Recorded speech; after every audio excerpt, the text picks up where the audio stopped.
welcome if you're new here, and if you're a returning subscriber, welcome back. I'm sending you lots of positive vibes wherever you're watching from. My name is Adebola, and I currently work as a data analyst for a tech startup.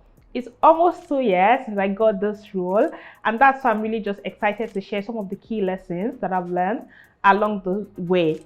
And at the end of this video, I really hope you will have gained insightful tips that will be helpful for you in leveling up your career. So let's jump right into it. But before I dive into the lessons, as some of you might know, I used to work as a program manager in a non-profit where and I did a fantastic job, in helping micro and small medium business owners in accessing the right business knowledge, the community, the funding that they need to either launch or grow their businesses sustainably. So if you want to learn more about my transition process, I shared more in a video that I will link up here. So make sure you check it out. So lesson 1, ask questions. Ask a lot of questions. This is quite funny because I'm someone that loves to ask questions, but I think I know I didn't do much of that at the start of this role.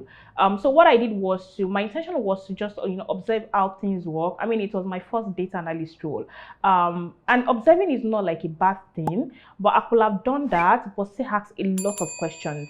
So in my role as a data analyst, I often work with different stakeholders with their data requests. So I will collect the data, clean, analyze, then communicate insight from those data. So when they come with their data request, I just jump straight into getting it from them without asking a lot of questions. And what asking questions will have done for me is that it will help me to it will save me time, help me to communicate the insights much better, and even understand what they're trying to do with the data. So the key lesson here is ask questions, ask a lot of questions, because at the end of the day, it will make your work much easier. For lesson 2, no to sticking to status quo, yes to learning. I have a flex for learning, but I honestly think that working within the tech industry has really helped me to build on this muscle, because if you want to work within this industry, you need to love to learn, because you're constantly learning new things, like learning new ways of doing things, whether it's learning a new tool or even learning new formulas or functions that can help you to be more efficient in your work. At the moment, I'm learning Python and Power BI.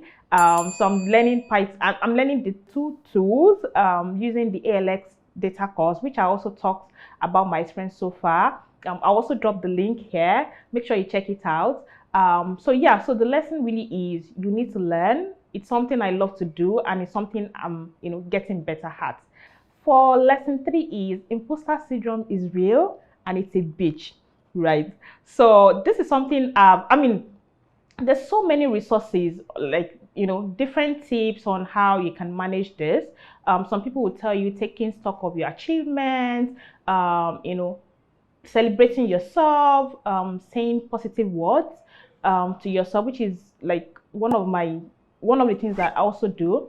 But I honestly think that one of the things that has really helped me with the imposter syndrome thing is really my interaction with my colleagues at work, because they really just made it seem like we all have something to learn.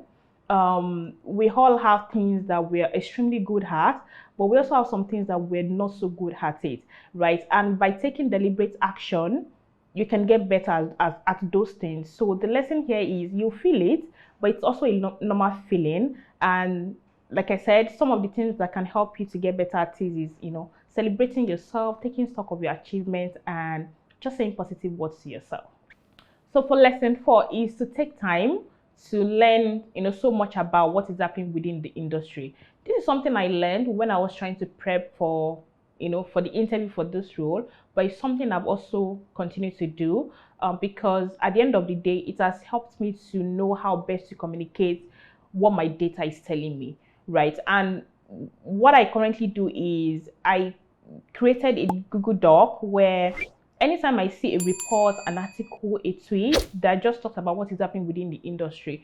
So even sometimes when I'm not in the mood to read or absorb the knowledge at that time, I just copy the link, I drop in the document. So, and on weekends or maybe during break, I just go back there and just click on those links and just get the information. So the point is, I've really learned to do this, and doing this has really helped me to better communicate what my data is trying to tell me. Then the final tip is collaboration. Collaboration is key, is important, and to be honest, this is something I'm grateful for, that I've taking deliberate steps to really improve on. So by collaboration, I mean working with my teams, openly asking for their feedback, because at the end of the day, it has really made my life, my work much easier, and also helped me to become a better data analyst. And that's pretty it for this video. I hope you will find the tips really useful. Thank you so much for watching. If there's anything you would like me to talk about, please drop them in the comments box. I would love to talk more about it. See you in my next video. Bye.